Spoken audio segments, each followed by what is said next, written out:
But I'm here again with Justin McAfee from Collapse Curriculum. I'm Max Wilbert, author of the Biocentric newsletter. How are you doing today, Justin? I'm doing pretty good, thank you. How Good. about you? Glad to hear. I'm doing all right. Yeah, I injured my back a little bit, so I'm kind of hobbling around, and I may do some strange movements during this call to get in comfortable positions. As you can see, I'm joining from my closet, so that's the space that I have available to be on the live stream today. A real This high-end probably has recording studio here. the clothing is probably a good, sound dampening Yeah, makeshift uh, studio. yeah, we'll see. Well, we've had some pretty good talks the last few weeks, so I'm glad to be joining you again. Yeah, yeah, absolutely. I'm glad to be with you too. And we're going to have Jeff Gibbs, who's the filmmaker behind the Planet of the Humans, which was released in 2021, I believe. It might have been late 2020, either that or early 2021. Um, But Jeff Gibbs has become a friend since that film was released. I was working on Bright Green Lies, and he was working on the film Planet of the Humans. Neither of us were aware of each other's efforts, even though they were largely parallel. And so we are going to have him join us for this live stream in about 20, 30 minutes here. We're going to talk about that film, about greenwashing and the environmental movement, and just dive into other topics that we want to cover. Jeff's a great guy, so looking forward to having him with us. In fact, Max, the film, was opened on, let's see, it was April 21st, 2020, which is the eve Okay. of the 50th anniversary of the first Earth Day. Okay. Nice. So, and Yeah. that was a good time to do it because here's 50 years since the first Earth Day, and what have we accomplished in that amount of time? Yeah. You know? Yeah. It's an interesting topic. It kind of gets more broadly into the success or failure of regulationism and the environmental approach that you see in countries like the United States, in places like the EU, and that has been largely replicated around the world, which has been let's take a regulatory approach to the ecological crisis. And that I can't lie and say that that's been a total failure. I have a critique of it, which I'll share in a minute, but you do see some successes or um, progress because of that. If you look back to things like Love Canal and rivers catching fire in the United States, and there simply being no rules whatsoever about the dumping of industrial toxins and thousands of barrels of DDT just being dumped into the ocean off the coast of LA, and just these sort of blatant ecological atrocities, ecocide. The regulatory regime has been able to rein some of those in, but part of my critique, I could probably go on about that for a long time. Part of my critique of the regulatory approach to ecological politics is that it's almost entirely been focused on human welfare, human health. It's been driven largely by human health and sort of these visible near term issues like rivers catching fire, like pollution that's leading directly to cancers or other illnesses in communities adjacent. And what you see is a big neglect of the natural world itself and of these slower, longer term, more structural problems like biodiversity collapse, like global warming, and so on, which the regulatory regime has kind of proven itself unable to grapple with in any meaningful way. I don't know if you have any thoughts on that or on the 50th anniversary. We can get into this more with Jeff later on because he's been around. So, I will look forward to talking to Jeff about that because it seemed like that's in fact, I think one of the reviews of his film was that it was a refreshing critique of the environmental movement that you just don't see. Most of the time you see mhm, these there's been some good films, I remember um what was it? An Inconvenient Truth, the Al Gore film, and mhm, a bunch of people have done these films that were sorely needed to be talked about, but a lot of time there hasn't been a lot of films that actually critiqued the approach to solving the issues and of the environmental movement. And in fact, the reaction was quite astonishing to Planet of Mhm. the Humans, that it was not received well by the people it sort of critiqued. I mean, I guess that Mhm. makes sense, but they were vicious, I thought. Yeah. But I think, one thing I would like to add, I was reading one of your most recent articles about violence, and, you mentioned that, and I don't know if this is like a quote from something, but it was saying that, um, water, soil, air, and air pollution are responsible for 40% human deaths. Now, so that's roughly 22 million people, or the equivalent of 2 Holocausts, or really more potentially, each year. Mhm. And when I think about what we would be willing to do, like people, if you ask anyone, you know, would armed resistance against the Nazis be moral? Almost Mhm. no one would argue against that. But when it comes to, any kind of, Yeah. you talk about this in your article, any kind of thing outside of the accepted sort of approach to resistance in the environmental movements, Mhm. voting and protesting and writing a letter to your congressman is rejected, Mhm. even though that's the result. 22 million people dying every year because of pollution. And not Mhm. that like American legislation can solve all of that all at once, but in terms of escalating our actions, it doesn't seem like that's Mhm. thought to be moral, Yeah. despite Yeah, well, it gets to one of the other issues with the regulatory approach to environmental problems, which is that we live in a globalized economy. And so what you've seen in the US and in places like the EU, where some pretty stringent environmental regulations have been put in place in some cases to try and reduce pollution, reduce greenhouse gas emissions, and so on, is that the heavy industries just go overseas.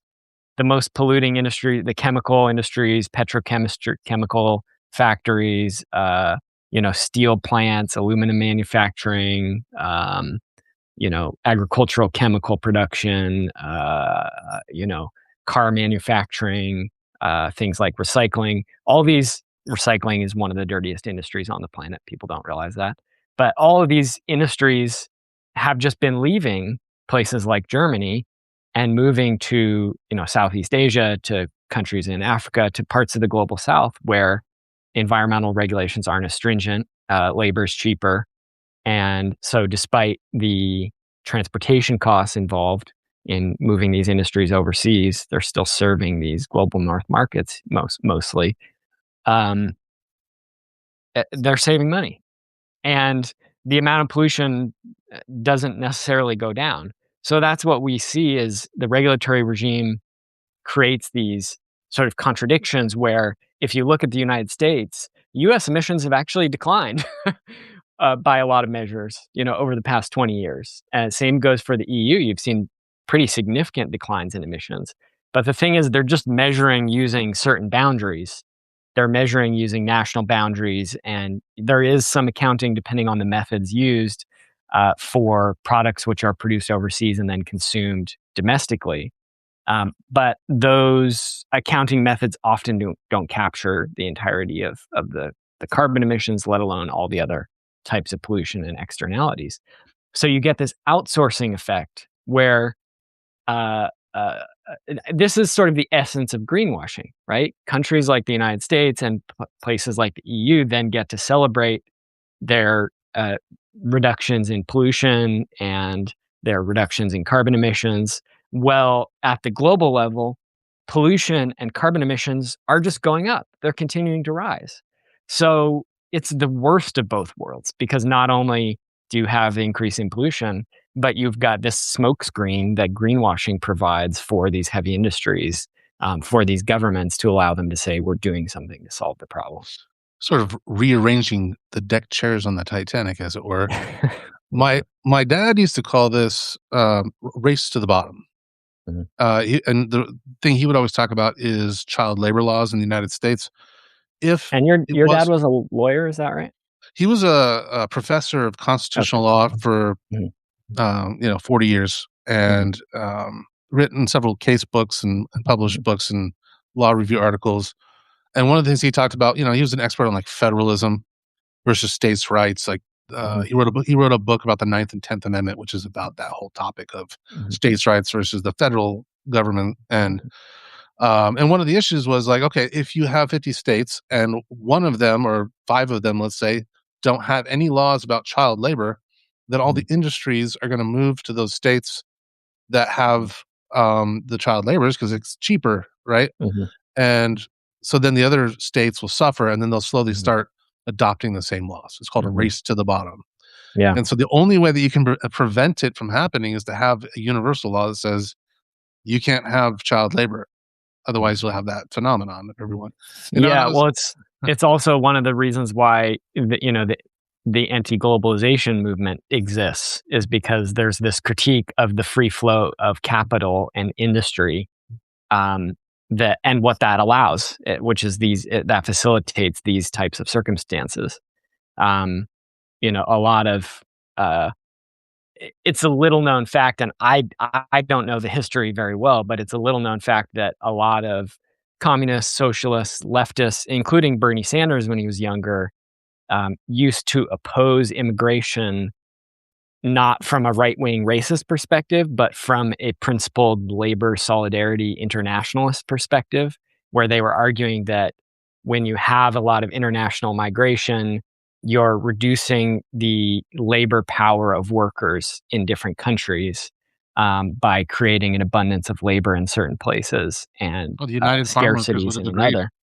Right, and so again, I'm not an expert on this history. I don't know all the details of it, but my understanding was that a lot of these people were anti-imperialists. They were sort of all about getting rid of the root causes of why you have mass migration taking place, which is war and poverty and colonialism and ecological devastation and these types of things.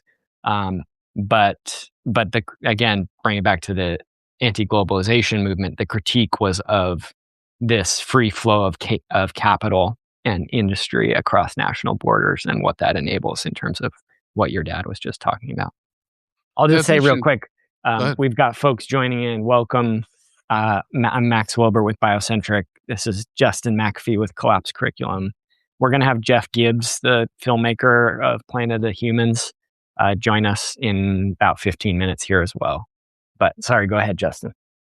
I was just thinking, and it's an interesting contradiction, all of this, because there's a lot of competing things about decentralization, which I kind of favor in a lot of ways, but also the problem of there can be problems with localization in these terms.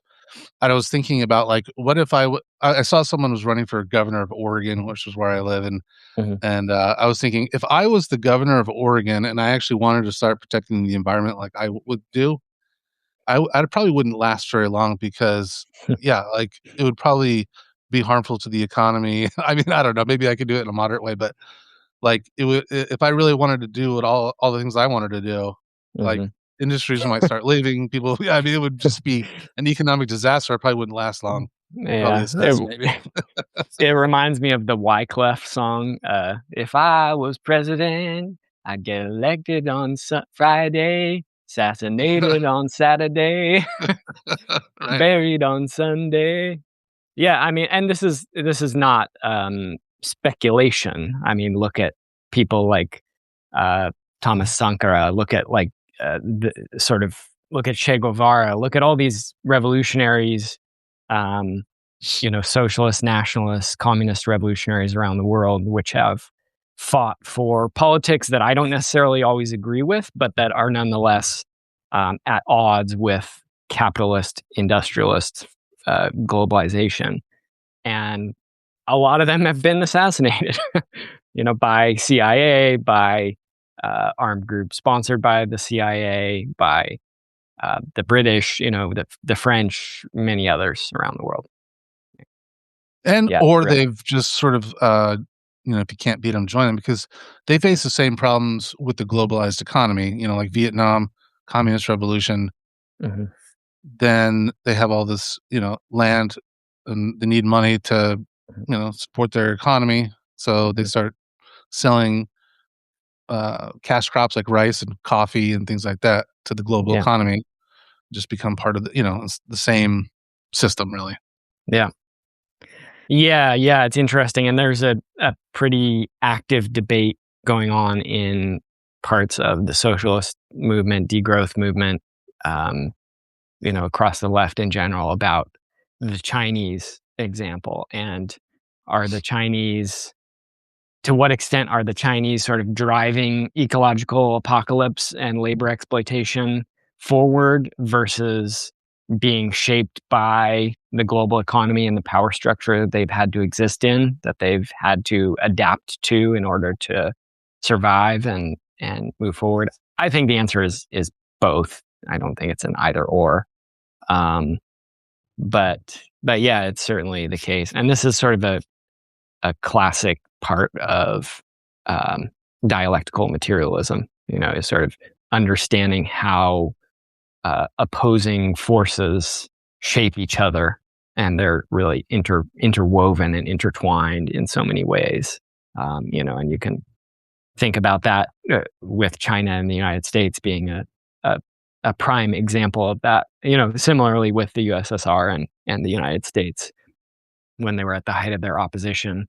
A lot of people don't know, for example, that the concept of GDP, gross domestic product, so measuring total economic productivity of an economy and using that as a baseline to measure growth and seeing that as a positivity. Oh, here's Jeff. Let me just finish my sentence, Jeff, and then I'll welcome you. That whole idea of GDP and GDP growth emerged in the USSR. It was created in the USSR, not in the capitalist economies. It was created in the USSR. And many people have critiques of the USSR. Many communists and socialists have critiques of the USSR, saying that wasn't real communism, that wasn't real socialism, which that's a whole other discussion. But anyway, here's Jeff Gibbs. Jeff, really glad you could join us today. Thanks for being here. Thanks. How's the audio, Max and Justin? Good to see you. Sounds great. You too. Yeah, loud and clear. I hear you. You were experiencing some floods there. Is that right? Yeah, of course. It's just the baby Jesus is insulted and showering. It's not climate change or anything like that, but the it's sins. I usually don't have floods in Michigan, but we had a couple feet of wet snow, and it's been raining. So I guess we're the new Vermont this year. You remember Vermont had rain and Wild rain. floods, yeah. Yeah. So so it's been interesting. Yeah, I'm kind of flooded out right now, but it's yeah.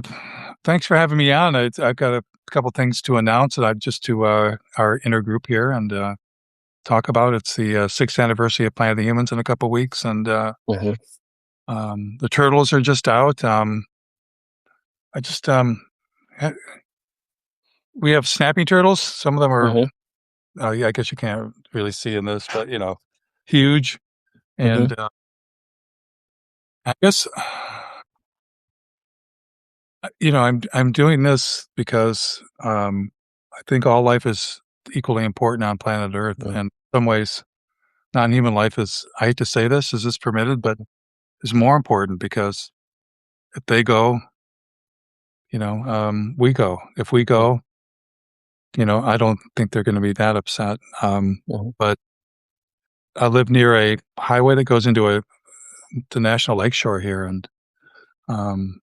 2 mornings ago, I went out to go for my walk, and huge snapping turtle dead on the side of the road, crushed. And I thought, wow, got my camera. I'm going to document the road, and here we are, the last refuge of nature near a national park, and every turtle I've seen near my place along the road has been killed.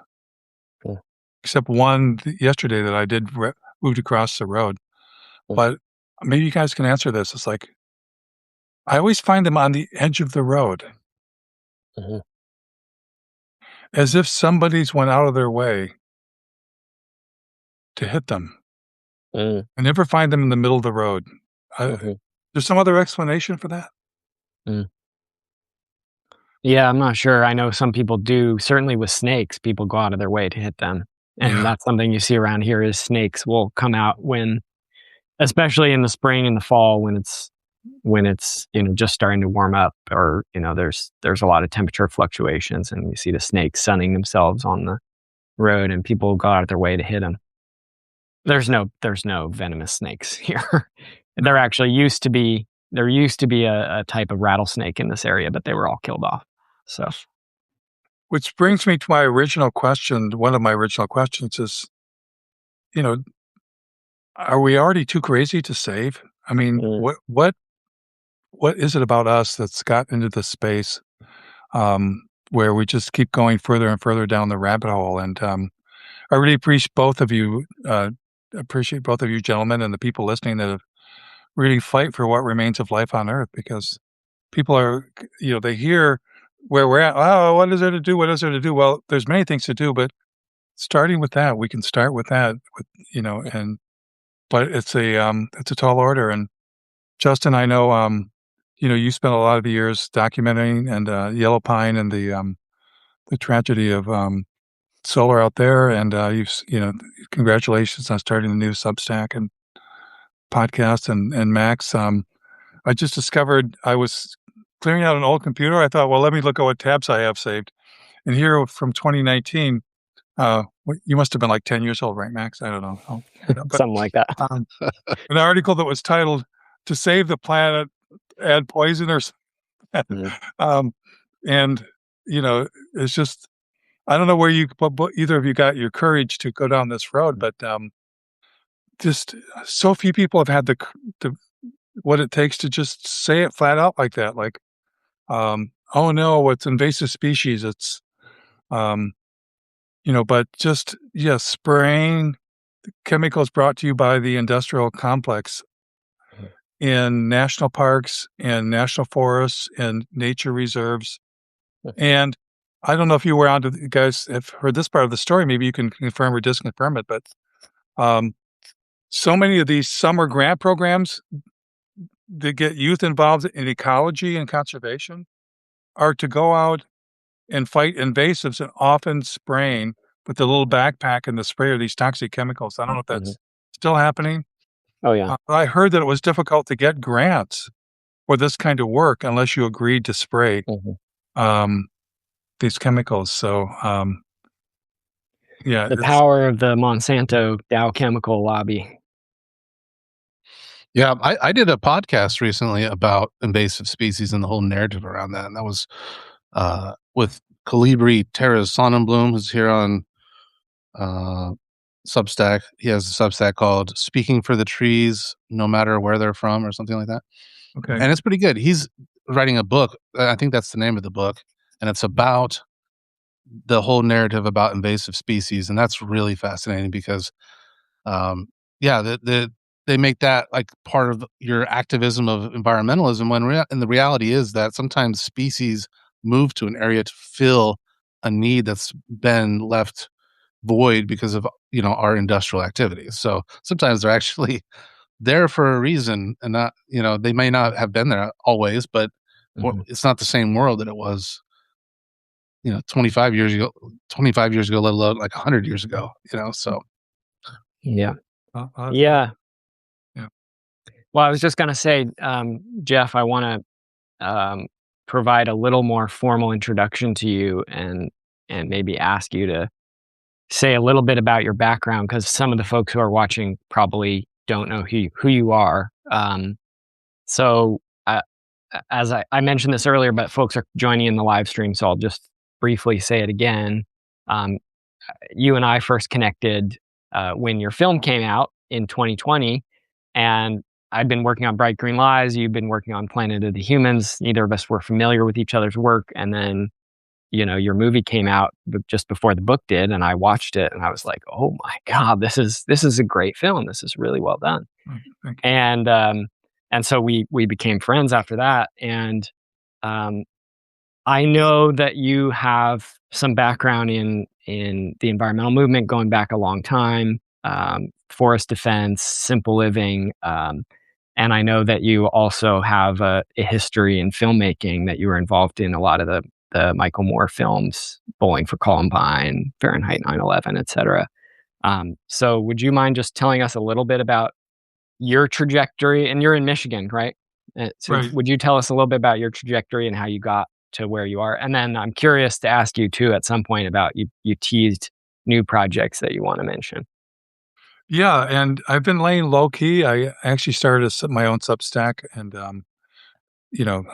I like writing too. But I just decided that you guys are writing so many great things and having so many great interviews, and there's some other in the movement, some fantastic writers. But um, making a feature film is really difficult, and then maybe that's what I should be focusing on right now. So I don't want to announce anything publicly. I guess we're all among friends, and I'm trying to keep low key. That's what we do. But I'm working on a new project now, so this is kind of good timing. I wanted to just kind of put the word out among friends in case there's some people that um, have some stories I should tune into, or maybe some.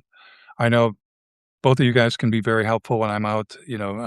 Justin, I want to talk to you later a little bit more about doing some things, but just people that might be out there that I don't know that have some skills or interest in this, in various parts of filmmaking. But yeah, I'm actually was born in Flint, Michigan, actually just outside of Flint. We live in Flint, I, and yeah, I was probably 10 years old when we were living. Um, th- th- we were basically homeless when I was a kid for many years. My mother, single parent, moved around, and we were in some nice apartments, and somebody began tearing down the woods next to the apartments. The bulldozer. I was on my way home from school, and that was like my respite from a difficult childhood, where these tall hardwood forests with dragonflies and squirrels and birds, and I couldn't figure out what to do. So I decided to go commando and started to dig trenches across the road. I was just a kid. I don't know. Bend down trees, which wasn't good for the trees, and load them up with things that maybe go up in the air. And um, I actually put nails through boards and put it across the road. A little crazy, which I've never explained to anybody. I think the statute of limitations up right by now, but um, so one day they started parking the bulldozer near our apartments, and so I got up really early one morning, put on my little kid tennis shoes, and I went over to it, unscrewed the gas or oil cap. I wasn't sure which, and poured in a cup full of sand, and went back home, went to bed, and I don't know what happened, but I never went back there. But I couldn't believe that this was allowed to go on. So I've always had the intent to kind of try and find a different way to live, and I realized how difficult that actually is because there's 8 billion of us. We live in this system. You can't really disconnect from it. I moved to the woods, built a log house, tried to get back to nature. Of course, what's the first thing you do when you go back to nature in the wilderness? What's the first thing I needed? A chainsaw, right? So the dilemma of being human and human in this civilization, was apparent. What's the second thing you need when you're going to build in the wilderness?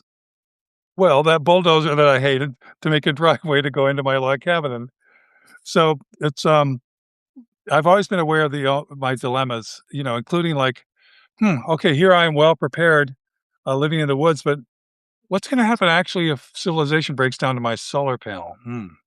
What's going to happen? Only later did I think, how did you even get a piece of glass when things go down? A wood stove, you know. So I was getting back to nature, and of course, learned a lot along the way that informed my future work. And then a friend that I had met from Flint, Michael Moore, was making a movie called Bowling for Columbine. And I grew up in the Riff side of town where they were filming, and I wound up helping him. Um, and I quit my job as a social worker, got really involved with Bowling for Columbine. Um, they lost their composer. I wound up going to New York and doing the music. When you watch Bowling for Columbine, like the first 7 or 8 things you see, the bank that gives you a gun, the dog shoots Hunter, the Michigan militia, the barbershop that gives you a bullets. That was my barbershop. So I didn't ruin this film. It kind of worked out well. Then I moved to New York to work on Fahrenheit 9/11. Then I went on tour with the Dixie Chicks, decided that somebody needed to document what they were doing. I got involved and helped produce a film about Sea Shepherd and Paul Watson. And then I was going to produce a film in New York. I had an apartment in New York with an outside terrace, a very nice income. And I was just so disturbed about where the world was going and wondering, what is it about us that can't get a grip? What is it about the environmental movement that can't get it together to actually make a difference? So I actually quit my job as a film producer and composer, cashed in my pop bottles, moved back to Michigan, rented a room in the back of my sister's house, and bought a minivan and started working on Planet of the Humans. So that's kind of my story. And sometimes I wish I could be normal. You guys ever had that feeling? You just work in the system, have a job, have a normal life, but that's never been me. I've never been able to do that. And so here I am living in the Northwoods in a rental house and going to work on the next film. Planet of the Humans was seen probably by a total of about 25 million people. It was cloned by many websites. It's available on Amazon Prime and a bunch of places. We still left the movie up on YouTube. It's got about 80,000 comments on the main YouTube. I just looked, it was like 16 million views.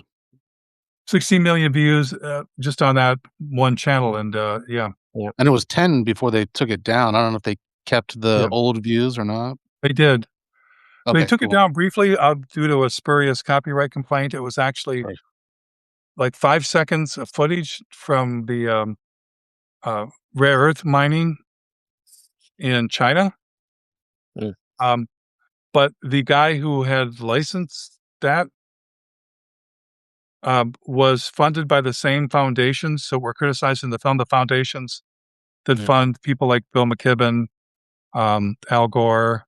I don't know if Al Gore needed funding, but kind of the big green groups. So yeah, that was quite an adventure. And the movie, I think we were on our way, honestly, since we're among friends, I think we were on our way to 100 million at the speed we were going, but they restored it within a day or two.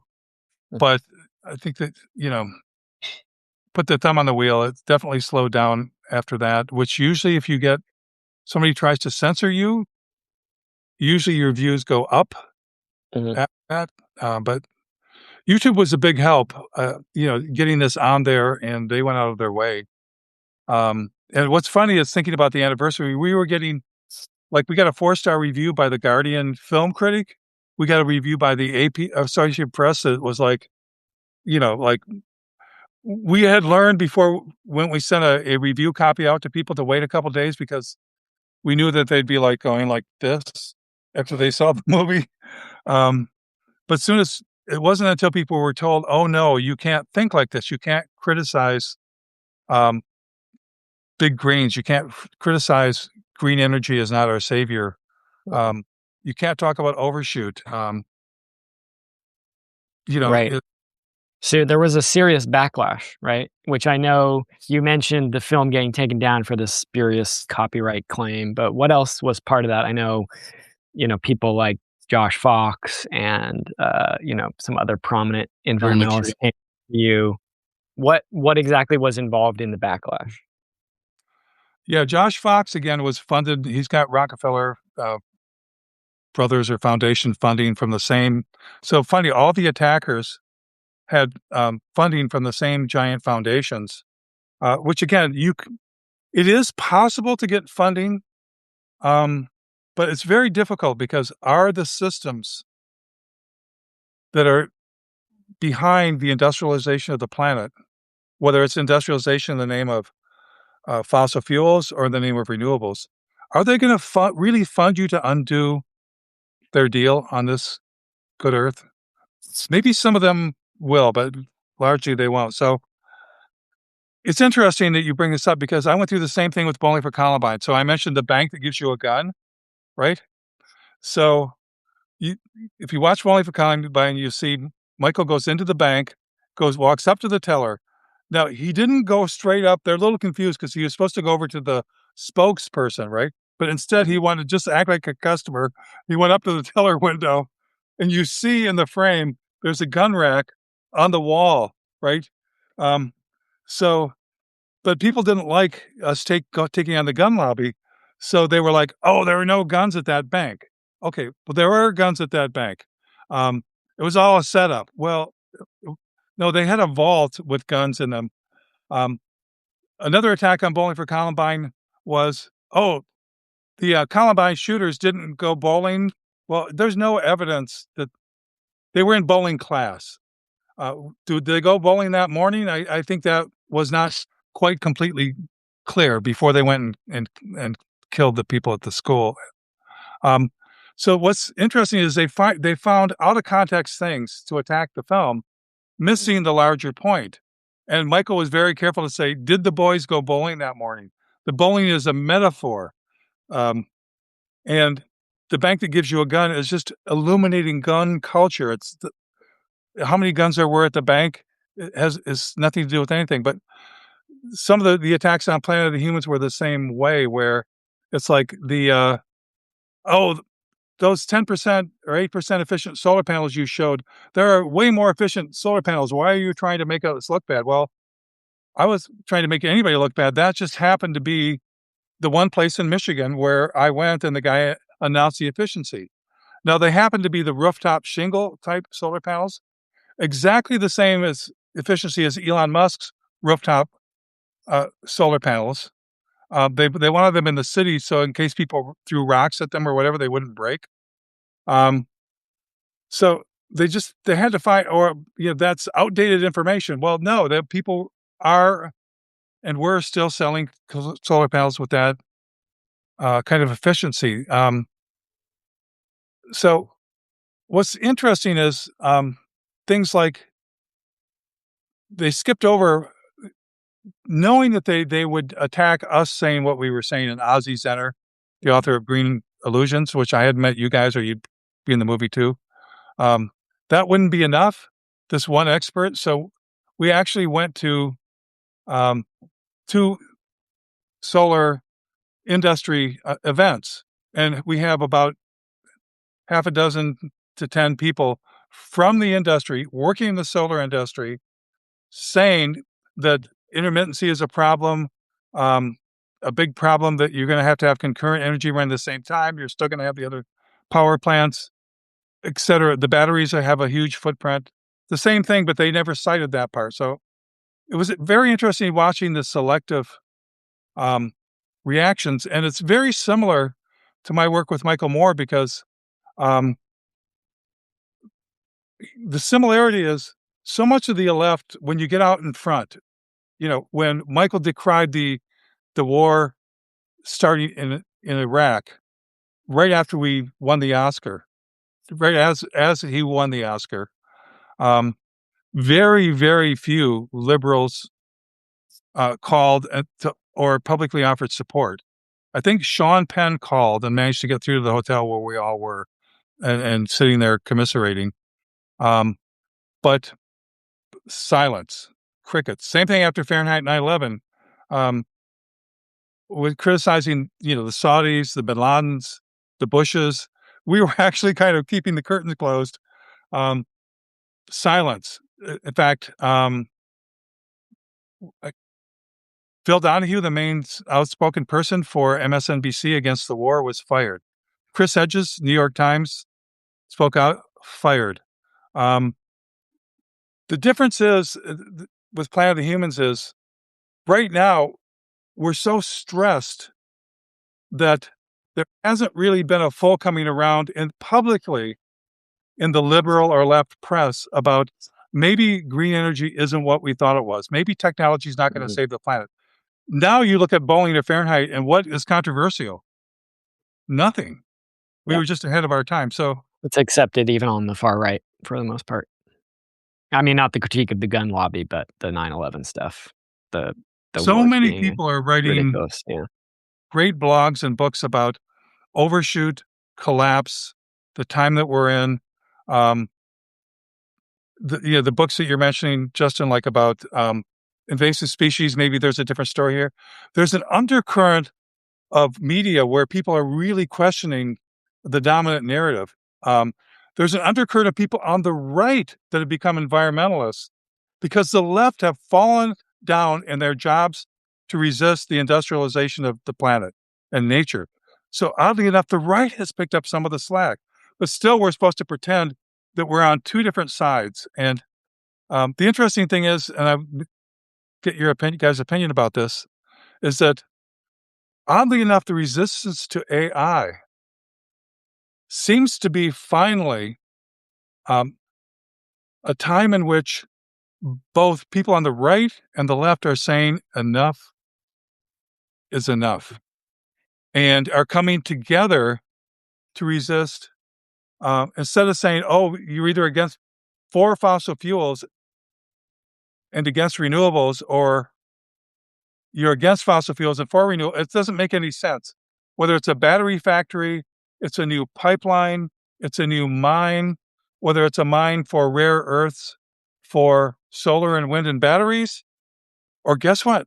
You need rare earths for a nuclear power plant. Guess what? There's all kinds of chemicals involved in the production of fossil fuels, which has gotten really complicated these days. Are we supposed to pick sides? They're using fracking. The very same technology used in fracking for natural gas is now being used to extract geothermal. And guess what? Geothermal extraction, nobody talks about this, but the same toxic chemicals, greenhouse gases, pollutants into the water and air may come out of a geothermal development as well. So anyways, that's kind of, not to talk your head off, but so I am planning on a follow-up project here, and I don't know what your thoughts are, but I think the resistance to AI is an interesting part of the story that's happening right now. What do you guys think? Well, I was going to say that it seems like there's some good movement on some topics, maybe AI, and maybe that's like a gateway that might be able to be discussed.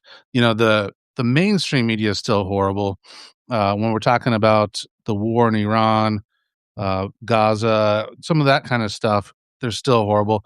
There's some independent media, even on the right, that we've kind of talked about, that are finally kind of coming around on that kind of stuff. And so now it does seem like there's a movement. There's millions of people going over to YouTube to watch news from various different independent media, including Chris Hedges, who you mentioned. I think he does a pretty good job. He's around Substack, but the mainstream media is really bad about that stuff, and even the independent media kind of only nicks the surface.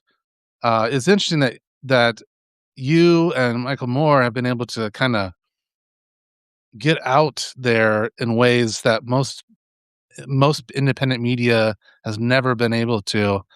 And I know the landscape has changed. Like documentary films, it's a harder market, than it was when Fahrenheit 9/11 won the Oscar and stuff like that, and made a lot of money, I assume.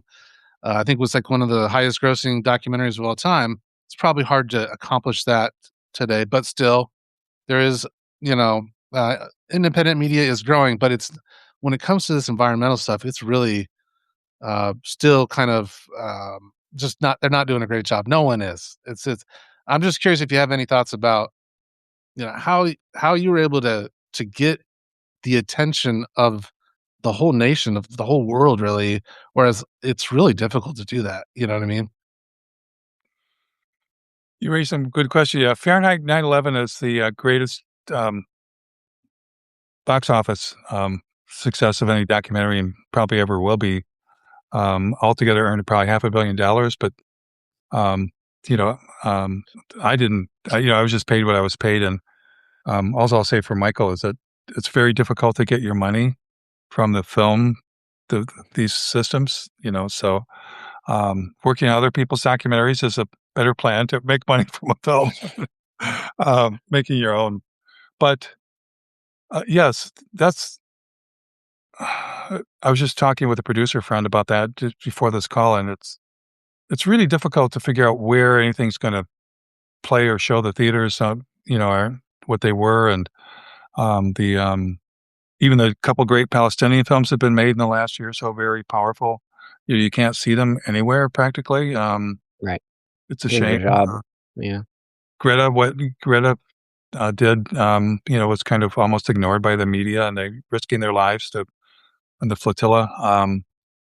I think, Justin, um, documentaries are still a little bit the coin of the realm. It's still more likely if you make a feature film that can get people talking. And the thing about a feature film, and I know people might be watching it on a small screen or whatever, but um, the difference between a feature documentary film and I would say any feature film and all the other kind of content is the intent to have the audience disappear into the story. The great novel pulls you in a way um, that a great you think about your favorite films of all time. You even forget. You remember that first time you had that feeling of forgetting where you were when you were reading a book? Like, "Oh, I'm laying upside down on my bed as a kid, forgetting that I'm upside down, my neck is hurting." Um, The so suspension of disbelief, they call it it's in film suspension school. of disbelief, yeah, Uh, and, I think it's the intent to create something that people can disappear into that's, um, elevates, filmmaking to a higher level, and a long form story that people can disappear into stands a chance of creating the kind of transformation of experience Mhm. that, doesn't exist in, you know, th I've been thinking about, like, why can people watch 1,000 David Attenborough documentaries and, not ever have any sense of emotion, except a little bit of wonder, a little bit like, "Hmm," but even when he highlights what's been happening to the planet, it's like, they're not designed to make you feel anything. They're actually designed in some ways and David Attenborough, if you're listening, I'd love to talk with you and, thank you for your work, but on the other hand, they use your work and your voice. There's a double message there. You spend half hour, an hour, you hear for 3 minutes how bad things are, and then you see how wonderful these nature is for another hour, so you just undercut the message, there, but if anybody's thinking about, crafting a story, Mhm. to reach people, drop me a line. I'd love to just chat with you about that, but, Mhm. it's harder than you think, Mhm. um, mm, to do, and mm, It seems like in general in this type of work, I mean, in general in our world today, there's a bias that's created by largely by the internet, social media companies like Substack towards more and more trivial content. You know, right, whereas if you go back 100 years, the primary form of discourse was like books and long form newspaper articles, whereas now it's, a tweet. sweet. There's of course, there's been a lot written about sort of how this culture is not just destroying, the natural world, it's also destroying discourse, it's destroying intelligence, and I really feel this when I listen to people like Norman Finkelstein, who, is so brilliant on Gaza, and he's also, like, one of the preeminent scholars in the world. He has a PhD, he's written all these books, he's incredibly intelligent, and just the level of discourse is exceptionally high. And then you go on Substack or on social media, Twitter, Facebook, Instagram, anywhere, and you see people spouting off these opinions that may be deeply held, may even be true in some ways, but they're incredibly shallow. And because of that, they have very little ability to move people to actually create something in the real world. And, so I feel like I have a little bit of experience with this on a smaller scale, a very different level than Finkelstein and a very different level than you, Jeff, but like writing a book versus writing on Substack versus writing a social media post. A book takes far more effort. We wrote Bright Green Lies. It took years of hard, dedicated effort. But the impact of that book is far, far greater than any number of uh, well put together social media posts, right?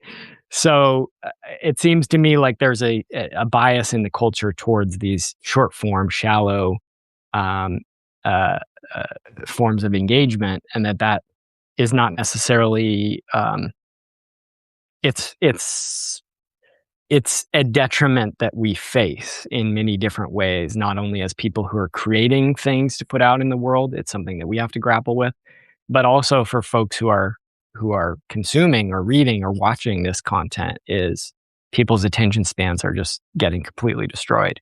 And this is like the decline and fall of the Roman Empire type scenario. This is what happens when empires go into a state of decay, is that decay is not just physical, it's not just political, it's intellectual, it's spiritual. Like, it starts to pervade the entire culture. And I think, people start to literally go crazy and get dumber. And I see that a lot, and that's Like one Idiocracy. yeah, I was watching an interview with Finkelstein the other day, and he was talking about this idea that um, that Trump went to war in Iran because he was named in the Epstein files, and Epstein was an agent of Mossad, and Israel has this dirt on him, and so they're threatening him with exposure unless he continues the war in Iran as they want him to be. And Finkelstein is like the biggest critic of Israel that there is in the world, but he's very critical of that idea because he says simply there's no actual evidence for that. There's just speculation. And there's all these other things that we can actually point to as to reasons why the US has and has continued to align itself with Israel and Israeli policy, and why Trump made the frankly really stupid decision, even if you take his perspective as an emperor, why he made the stupid decision to go to war. Combination of ego and being drunk on success from Venezuela, and the Israelis lying to him and distorting things, and him really being convinced that he could do this quick in and out war and achieve his objectives and so on. And Finkelstein's point was simply that in his day, the left and critics of empire and mainstream society had a very high bar when it came to standards, evidence, intellectual engagement, critique, debate, self-critique, evolution of thought over time. And I see it too. I think a lot of that has been lost over time. And so I'm really glad when there are these more long form ways of thinking, these deeper ways of thinking, like Planet of the Humans, which was able to convey a whole narrative, right? It's a story arc. It leaves people with something. You talked about how the reviewers would be left kind of blown back in their seat after watching it. That's what the best cultural products of any sort do, whether they're political or whether it's just a really great song or a play or something like that, or a dance. You're just kind of like, wow, I need to process that. I need to think about that. I need to let that sit inside me for a while. And yeah, so I'm excited for the fact that you're working on a new film. Yeah. Well, and if people have, my email is Jeff Gibbs TC for Traverse City, at Gmail. So people I already have like 5 times, 10 times too many things to film, but there might be just that one thing that somebody points out, that, I hadn't thought of or we hadn't considered, or maybe people just on the way or, here and there want to just reach out. You never know. Somebody, I just made a comment about radioactive waste, from fracking, near the, Ohio River. I don't know that story, but that's just the kind of thing, we can put it in the hopper and on the list. But there's just so much to do, and networking is all important, and that's kind of why I wanted to be on here. I'll just throw this out there too. I'm still looking for somebody that can help with me with some web and social media stuff. So if anybody has those skills that wants to give me a little boost, including just getting something going that's advice and tips for people that want to do media and filmmaking, because it's I lucked into this because by getting involved in Bowling for Columbine, not only was I around Michael, but I was around Brian Danitz was our had already shot an award-winning documentaries, and we had the best team of producers you'll ever meet. The first sound mix I was in, it's like they were all busy doing something. Jeff, can you go down to the sound mix? Okay. I asked the sound mixer, well, what did you work on before? He's like, Crouching Tiger, Hidden Dragon, The Matrix. Our other sound mix team is, from Skywalker, and so one of the unknown secrets to bringing in a film at a high level, a documentary, is that it's really important to be around other people who have done that, just like with writing or anything else. It's just, and you hear this in sports, whether you're into sports or not. It's just there's something about being around people who've won a championship or um, have arrived where you want to be that is irreplaceable. And unfortunately, fortunately for me, because I knew Michael, and I kept being helpful. Um, then I was able to go to New York and be around that, go to LA and be around that part of it, and bring that with me. In fact, that's partly why I gave up. I was going to do a film about why the trees seem to be dying everywhere and why does nobody care. But I stopped to work with Michael, knowing that I would come back later and be able to pay attention to the trees and try and serve the forest in that way. So that's just something nobody tells you. And the elitist part of this is so many of the people that, and very good people, good filmmakers, but who can afford to go to New York even 20 years ago, much less now, and intern with people at this other level. You know, and filmmaking doesn't even exist in a centralized way like it did before. So it's whether you're writing or making a film or whatever you're doing, being around people who've delivered where you want to be is the secret. One of the secrets to success. We all have to admit we have this myth in our culture of the lone genius that just figures things out and does it. That doesn't exist. Everybody I know, I mean, rarely, one in a million, that can exist, but almost everybody I know that, has been a successful screenwriter, filmmaker, best-selling author, they had a team or they had a process of writing, writing, writing. Michael wrote his first nationally notable essay at 16 years old. So he spent 20 years, and even before the time he was in his 30s, in this territory before he was able to put out his films. I was trying to live off the grid, live simply, build a cabin to get wired for solar panels, except I learned I couldn't afford them at the time. You know, um, this was my life. So leading up to Planet of the Humans, um, when I'm thinking about the dilemma of being human, I'm the first person that comes to mind, because I've struggled with my own illusions about what was going to be successful, and the trick is to learn from them. We've all got them, even though in the moment we don't believe we do.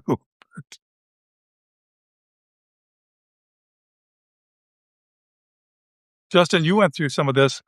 With the videos you made, they were very well done and a very important subject about the solar. But that's my fear right now. Is like, holy smokes, it's easy to make something great, but how do you get people to watch the stories that you told? I mean, what did you go through trying to get your videos out? Yeah, that's the thing. I mean, I was in Nevada and I went to film school. I was going to film school and I started making those films.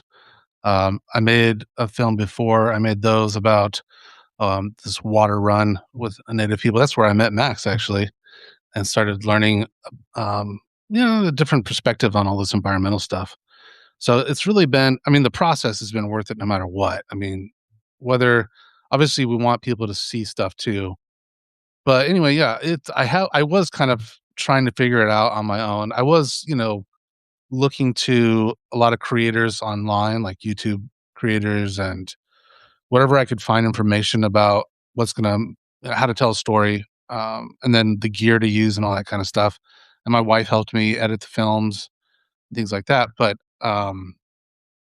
it would have been nice to have someone who's actually been there and knew the process, especially when it came to getting it out there. And, maybe the format too, because what I did is I thought it would be kind of what Max was talking about, people's attention spans. I'll make like a series of short films that were like 15 minutes long and see if I could serialize that, get people to come back and watch additional episodes as it were. So I would talk about one solar project here, and then I would go and interview different people and talk about one over here, try to tie it together. But maybe it needed more of a story that would pull people in. Those are things to learn from, like you said, people with experience. And then in terms of getting it out there, I tried to press release, and we went to film festivals. I got I won some small film festival awards for best documentary, um, and I put it on YouTube and had social media. But yeah, it really doesn't go beyond a few thousand views usually in that kind of space. So that is definitely something I'm interested in. I know we were talking about other film projects between Max and I, and there's always stuff to talk about, and it'd just be great to you know learn more about that side of the projects. And there's a need for things that reach a few thousand people or a few hundred people, a few 100,000, whatever it might be, because you never know when you've reached somebody, um, that's at a critical point. But what's interesting is a few things that you're bringing up. You know, telling a story that people don't know what's going to happen next is one of the most challenging things for activists, um, because we want to make a point, but nobody wants to watch something that's, I mean, yes, you do want to watch something for information, but the difference between a narrative film and a documentary that's like a narrative film is that you don't know where it's going, you don't know where it's going to happen next, and that create takes a level of writing, um, and sometimes you're fortunate to find a story like that. The other thing that's very hard for activists in filmmaking is that being personal is the way to go. There's a film about Fairy Creek, and I need to write back the director. They did a great job. I don't know if you've seen this film Mhm. on Fairy Creek, but it really picks up in the second half because people take down their masks, and the biggest resistance effort in Canadian history happened to stop this logging of old growth in Fairy Creek, wherever that is. Max probably knows, but uh, you know, there's a turning point in the film where people actually drop their fronts and kind of get real, and that becomes a kind of a whole different movie at that point. So I had some friends that were overseas, trying to interview people involved in the peace movement that were resisting some of the atrocities. This was even before the Iraq War, and I remember them saying that they just didn't have a story because people weren't letting down their guard. And that's one of the criticisms I've had on the left forever. Is that on the right, you go to the right wing church. Who are you? How are you? What do you need? Come back, come back, come back. You can go to the peace protest, the peace thing, uh, you know, 50 times, and you're not going to know. You don't. I think things are changing a bit. And Occupy Wall Street was different, and I think Standing Rock was different. But we need to do a better job of creating community and networking with each other, and admitting we don't know it all, and seeking each other's help on projects and advice and input, and building community. Whatever comes next, our fate's going to be determined by the quality of our experience at community, not whether we have solar panels or guns stored or a cistern or we were able to grow organic kale and beans in the backyard. No, um, that's not what's going to determine whether we live or die. It's going to be how we are treating each other, and whether we feel like we're all in this together or if it's every person for themselves. That's going to be the determining factor. There's no way anybody's going to, and I don't mean to, I don't know you guys' position on this, but if you think you're going to go someplace and hunker down in what's been called a lifeboat or whatever, well, 8 billion people struggle on a planet that's been degraded. When there were, the planet that supported 1 billion doesn't exist anymore. That doesn't exist anymore. And that's I'm going to be out on a listening tour to get people's reaction to this. But I just people on our side, people that are pro-nuclear, people that are on the right. Just how do we think this is going to go down? And how are we going to create a world of empathy and love rather than we're all in it, each in it for ourselves?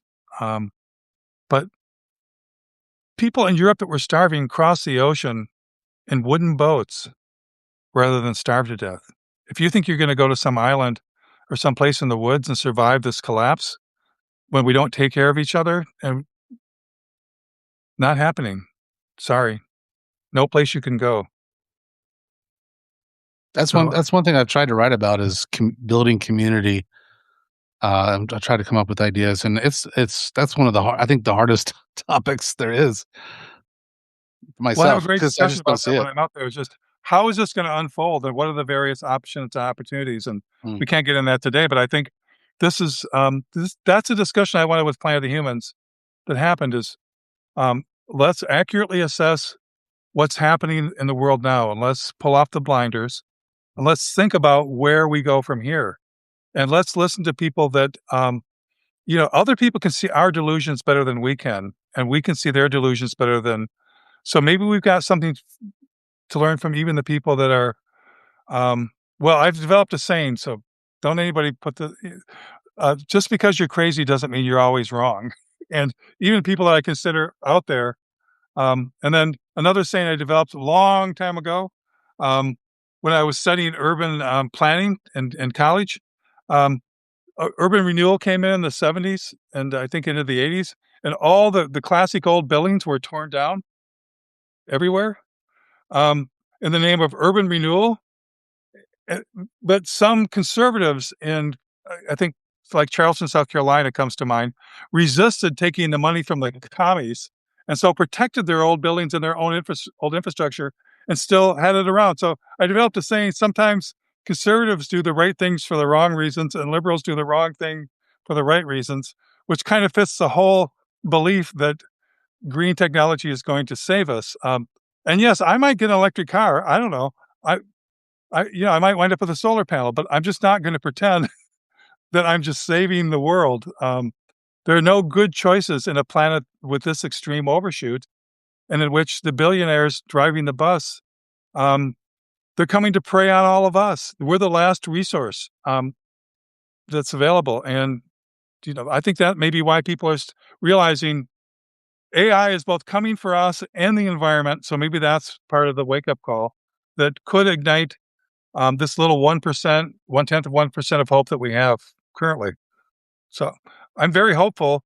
And I'm hopeful because whatever happens next, if we're all taking action, even having the conversations we're having, that's hopeful. If we're sitting at home isolated, um, might as well just go be depressed about the turtles being crushed. Mm. Oh, Max, can't hear you. I'm muted. Oh, For those who've joined recently, I just wanted to say this is Jeff Gibbs here. Jeff's a filmmaker, creator of Planet of the Humans. He's been involved in a lot of other films, and on my other side is Justin McAfee of Collapse Curriculum. I'm Max Wilbur with Biocentric. I don't know how much longer you guys have, but whenever I'm having these conversations with people like you two, I just feel like I could go on and on and on, because it does feel like, speaking of community, it just feels like I'm getting together with people who I care about and I respect, to sit around a fire or sit around a meal together and just talk about like what's on our minds and what's really happening in our society. And this is, this is the type of democracy that has been lost, is when that gets translated into real outcomes in our communities, in the physical world, right? And that's pretty much been entirely lost. From what I understand, in New England, there's still some like town meetings and forms of direct democracy that somewhat mirror that. But if you're talking about thousands or hundreds of thousands or millions of people trying to come to collective decisions using that type of model, it just isn't possible. Which sort of opens up the door for the elite capture that we have now of these institutions of government, which in my opinion, have been elite captured since the the American Revolution in this country. I mean, they were owned by other elites, and then they got captured by a new set of elites when the American Revolution happened. But to the AI question, to me, I guess I've never heard you say, Jeff, that you're very hopeful. That's a new one for me, but I'm glad to hear you say that. And, I think that there are reasons to be somewhat optimistic, although I say that with hesitation in my voice, because to me, optimism means optimism. It comes on a foundation of understanding that there's going to be some form of collapse in the society that we live in, that the present already holds, and the future is going to hold much more violence, chaos, destabilization of societies, resource wars. Global warming's only going to accelerate, even if all emissions stop tomorrow, just like that. This is all a baseline for me, just because of the momentum that already exists in these systems. The fact that there are already 8+ billion people on the planet, that there are already 400 and whatever 25 parts per million of carbon in the atmosphere. That the salmon are already mostly gone. All these types of things. But on top of that fundamental layer, which is sort of something that we can't negotiate with, it's just the reality of the world that we live in today. On top of that, I think it is possible to have some amount of optimism. To me, based in the fact that the contradictions that we're seeing in this globalized industrial culture that we live in will make themselves known. They will be resolved in one way or another. An unsustainable system won't last by definition. That's what unsustainable means, is that it won't last. It cannot last. And so, to me, the question sort of becomes, what does that transition look like? Is it a uncontrolled collapse where we slam into the brick wall at 100 miles an hour and accelerating with the pedal still to the metal?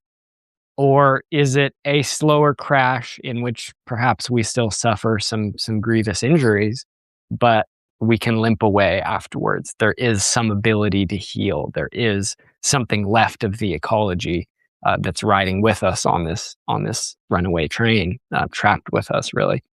That's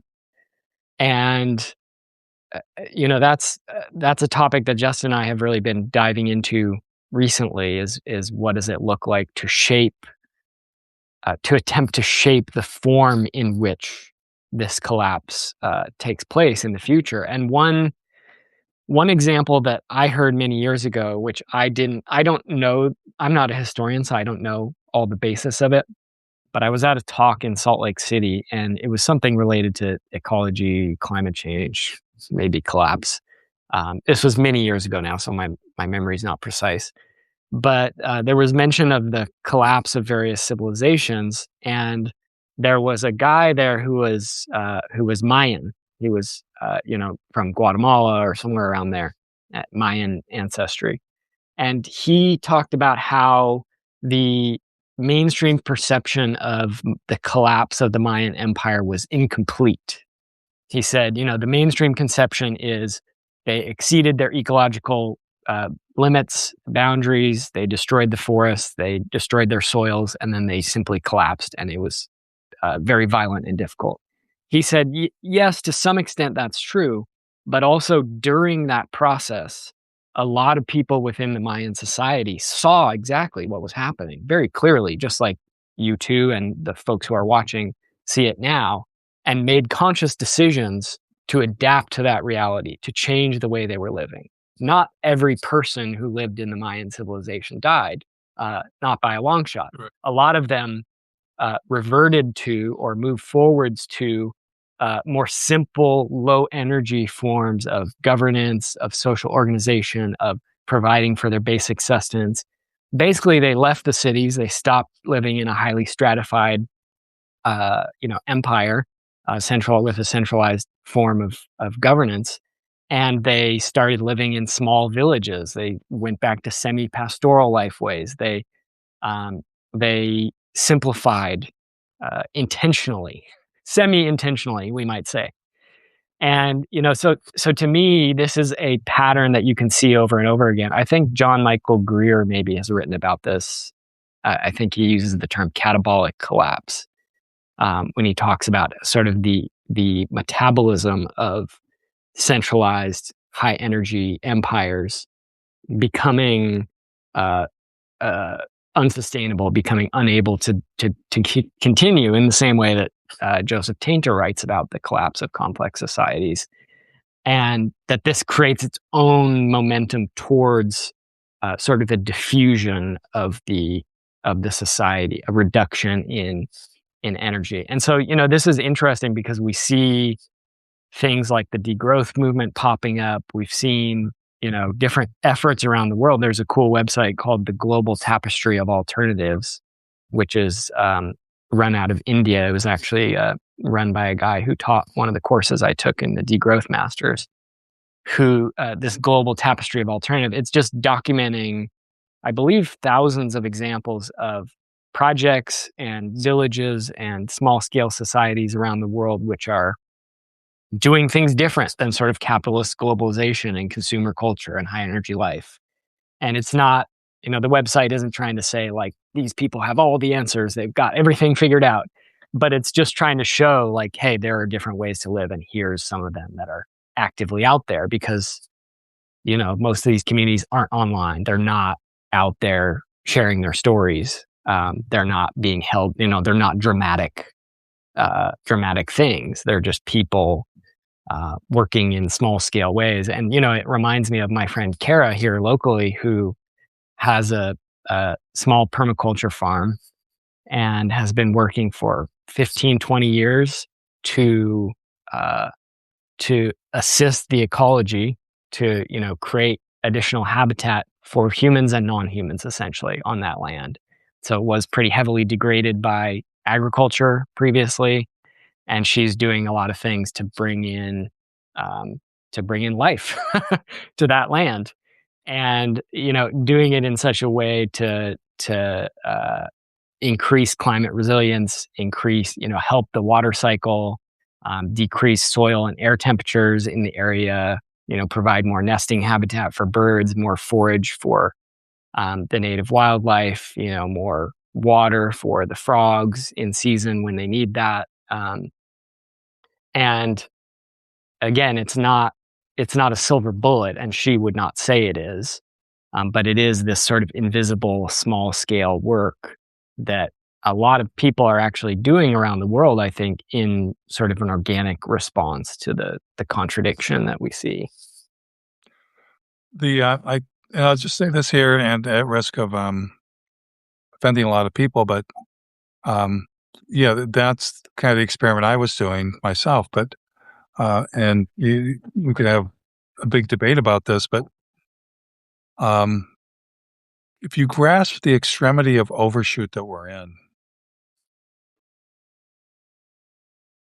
how we're going to get to a place where 8 billion people can't turn to that. Not possible. Not enough of the planet left. In fact, if you think about places like, just take Pennsylvania, Michigan, anywhere where the forest has regrown, it's a great dilemma.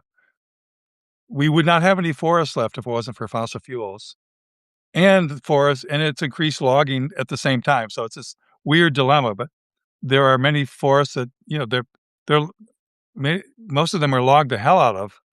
But if everyone in Pennsylvania or Michigan, let's just pick a couple states.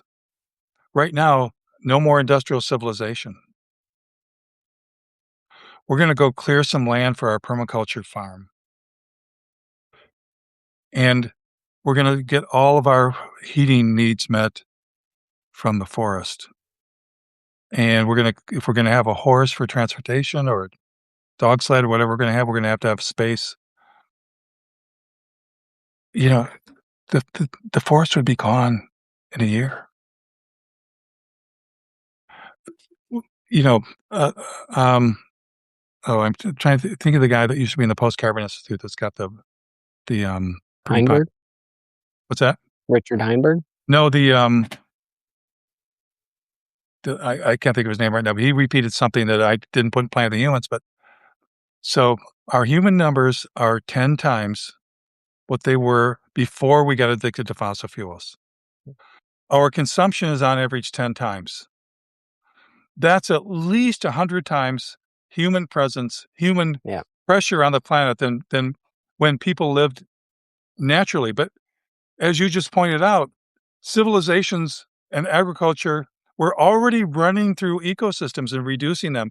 Yes, the Incas, the Mayans, the Anasazi, the Persians, um, all around the world, the Greeks, the Romans were reducing the productivity of the ecosystems in which they resided all around the planet. There's an old Earth First saying, forests pre- precede civilizations, deserts follow, and that's approximately true.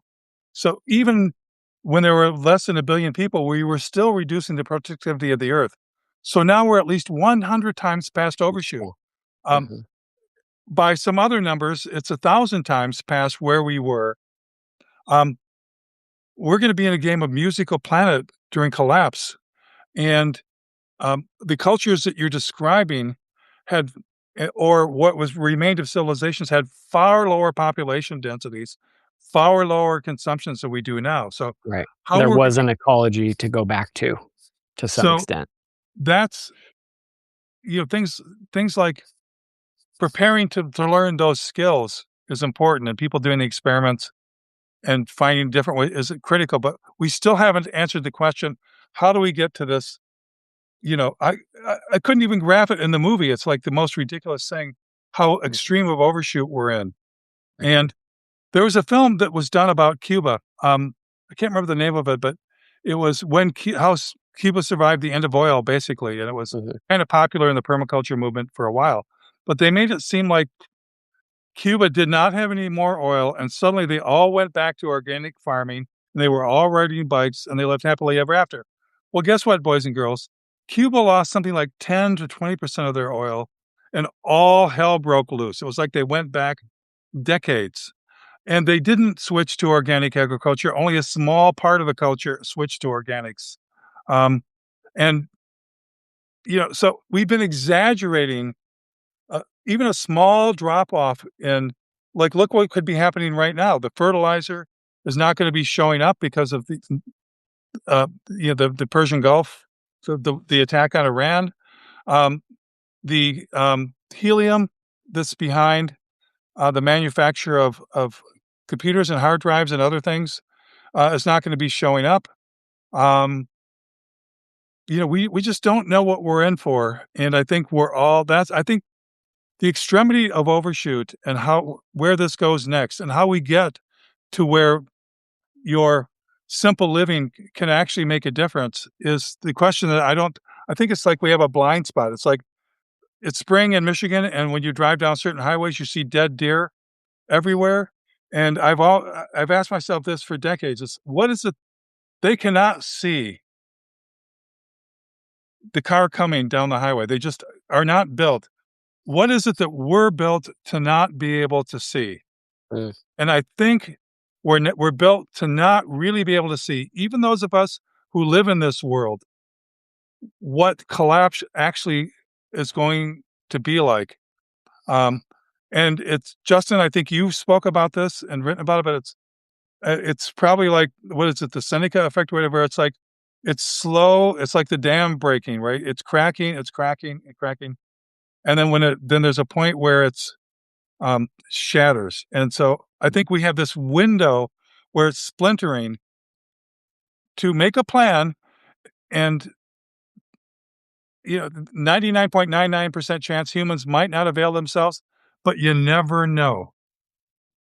Well, and one thing I'll say is it's a double bind here because no matter what we do, if we don't do anything, if we do something, probably lots of people are going to die.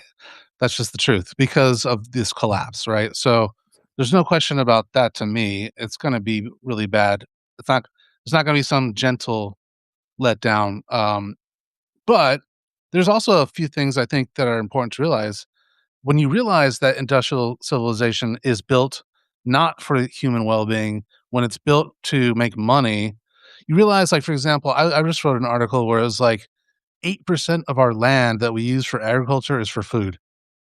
The other like the other like 88% of it is for, we use stuff like corn for ethanol to add to gas, and a bunch of it's for feed.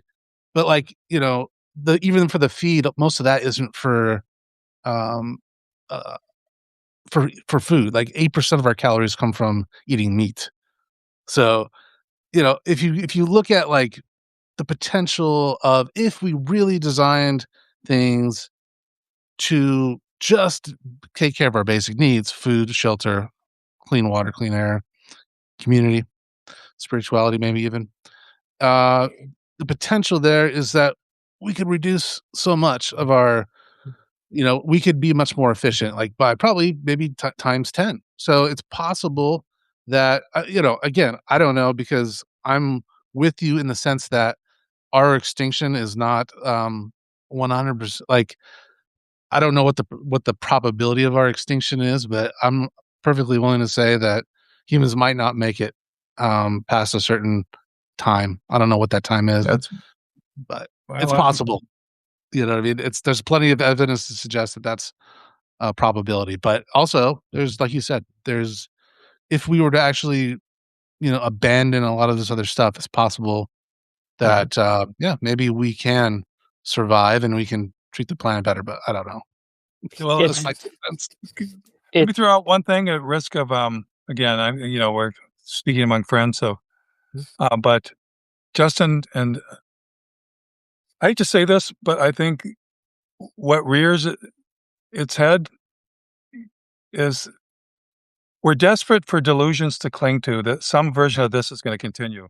Yeah. And when people are able to accept the technology, the delusions of technology, I once believed in solar, right? And I thought it was going to save us, and not save us, but be part of something in the future. Look like, even when I was a kid, nuclear was, like, it, and it was going to be part of something. And I asked my stepdad, you know, what we were going to have when the oil went away. When I was a kid, and he said, "Well, we're going to have hydrogen." It's like, there's these things, but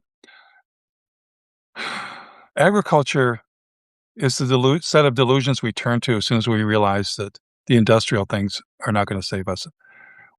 We're not going to be able to feed 8 billion people. We're not going to be able to feed 1 billion people, Justin, when this collapses. I hate to tell you this, but and we could get into this, but there are better ways of doing things. That's one of the things I want to wind up exploring, and people that want to, I have a discussion about this. That's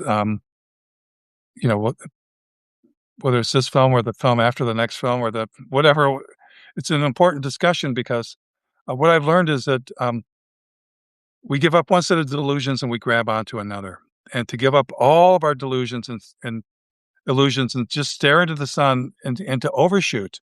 And I think you use the word overshoot, collapse curriculum.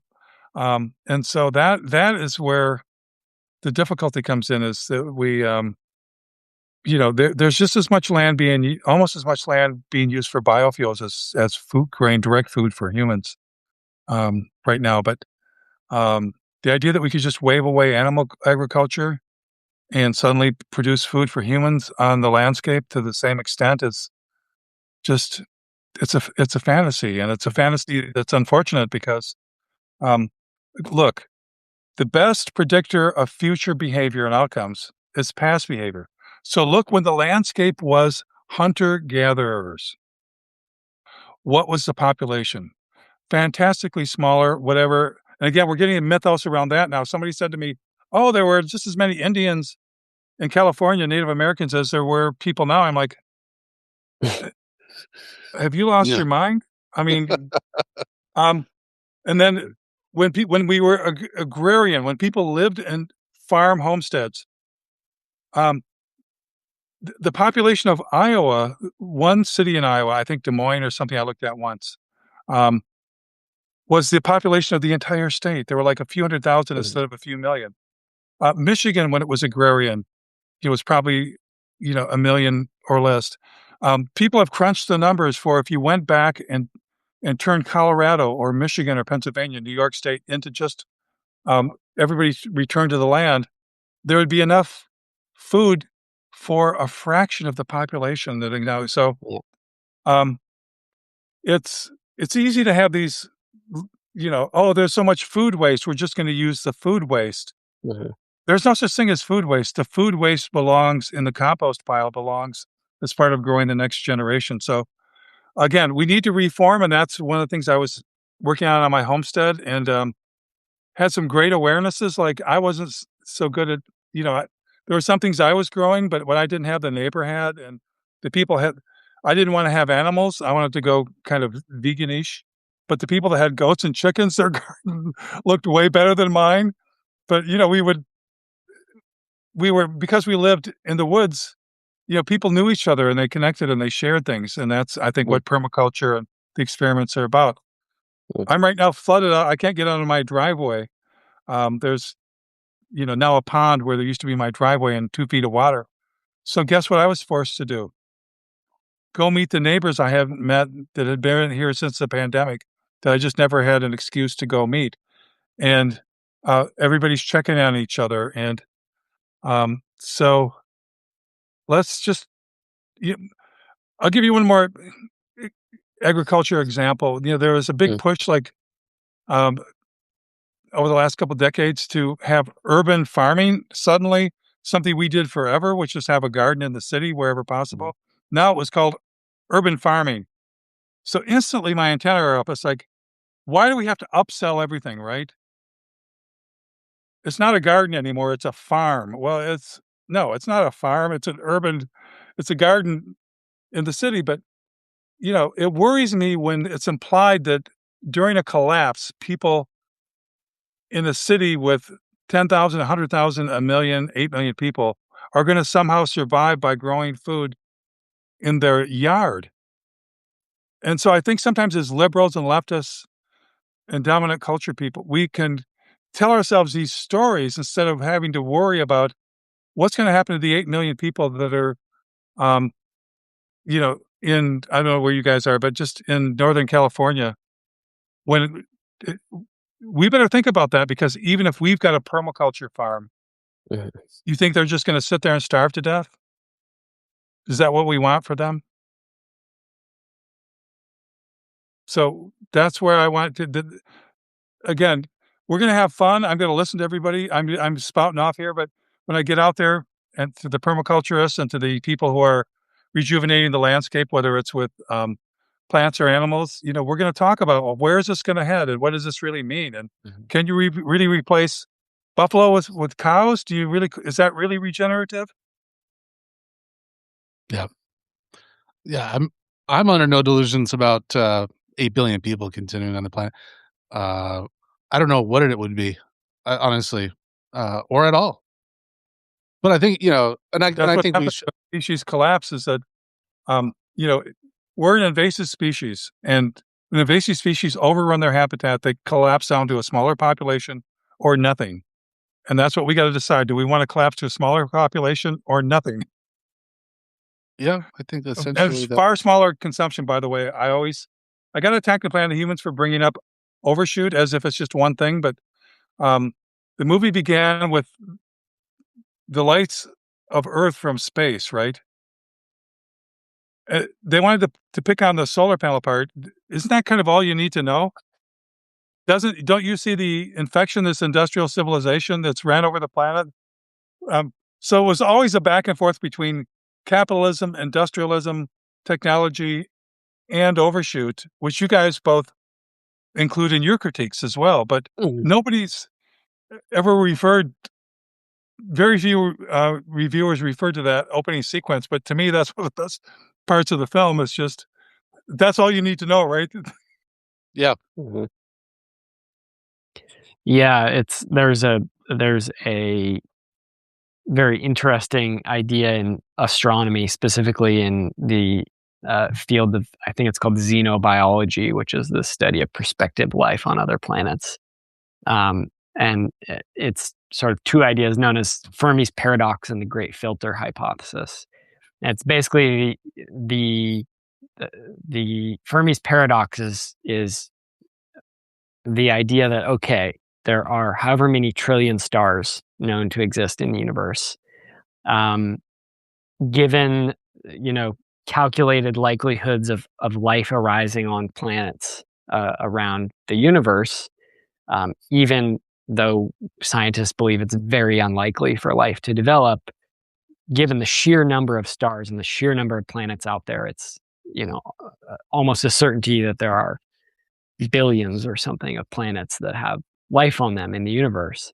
And so then the question is, why have other intelligent alien spacefaring civilizations not contacted the United States, or not contacted the Earth? Why don't we have evidence of these societies?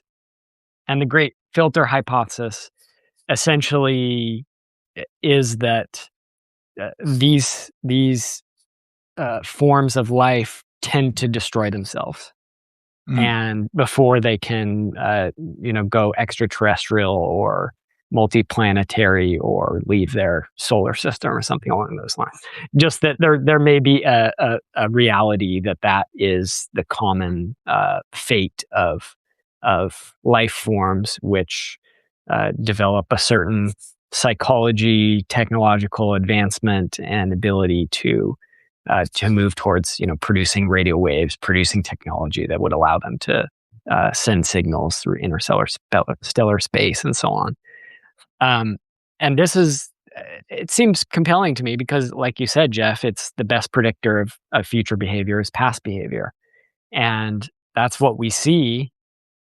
It would be one thing to me if we saw in popular culture that there was, say, in the United States, a serious and well-organized political party that was dedicated to raising awareness and building policy around overshoot, ecological collapse, and addressing these issues in a serious way, right?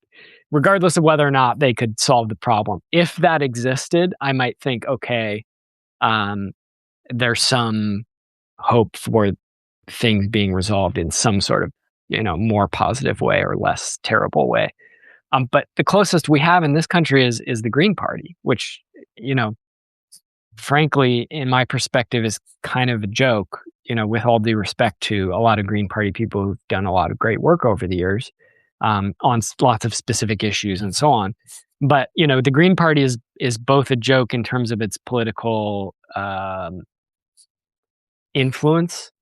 And to me, the policy is sort of filled with renewable energy, which watch Planet of the Humans if you haven't already, read Bright Green Lies if you haven't already. There was, I don't know what their policy is right now, but for a time they were big on nuclear power as well in the Green Party. And we've seen the Green Party in power in other places around the world, in Germany, in Australia, elsewhere. And we've seen it essentially mirror other mainstream political parties, whether it's the Democrats or labor parties and so on, in that they tend to advance the interests of a certain sector of the industrial economy. They don't tend to even speak out about, let alone develop policy and attempt to develop some sort of public consensus around more fundamental issues of overshoot and sustainability and ecological collapse and the eco side of our entire world. So, given the reality that we don't see that happening in the United States, that we don't see this occurring, it certainly doesn't bode well. It appears that we are in that situation where the pedal is to the metal. We have the Trump administration in power, which is, in terms of ecological impact, not significantly different, I would say, than the Biden administration, the Obama administration, the George W. Bush administration, the Clinton administration.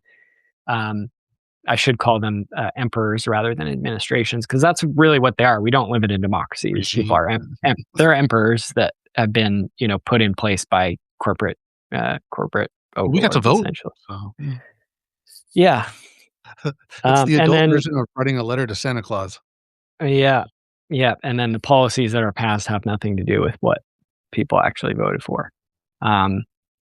but this is the reality, is that these regimes, despite some differences that may be meaningful on very specific issues like the boundary waters, the mine on the edge of the boundary waters, or protection of old growth forests in Oregon. There's some substantial differences between Biden and Trump policies on these things. But you step back and you take a big picture approach. You look at overshoot, you look at ecological collapse, you look at these things. They're basically continuous policies. They're all about maximizing industrial production, energy, and so on. Right. So, we're in that heading for the brick wall situation. And, I think that what you say, Jeff, about the importance of community in the face of this, the importance of honesty in the face of this, looking very realistically.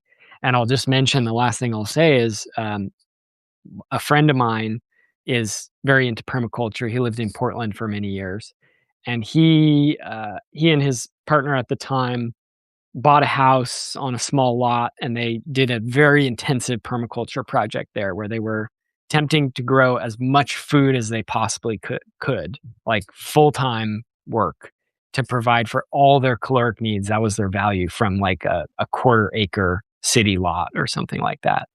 And after they were raising fish in tubs outside filled with rainwater. They had chickens, they had, sunchokes and all these different, they had honeybees. They were basically doing intensive permaculture to produce as much as possible.